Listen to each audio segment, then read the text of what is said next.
Иди.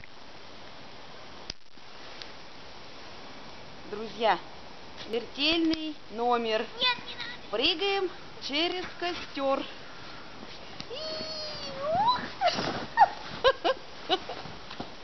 Ой, классно. Итак, уважаемые друзья, подруги, дяденьки, тетеньки, родители и маленькие дети, я тоже совершить решил поступок, который совершила моя жена. Я прыгну через костер.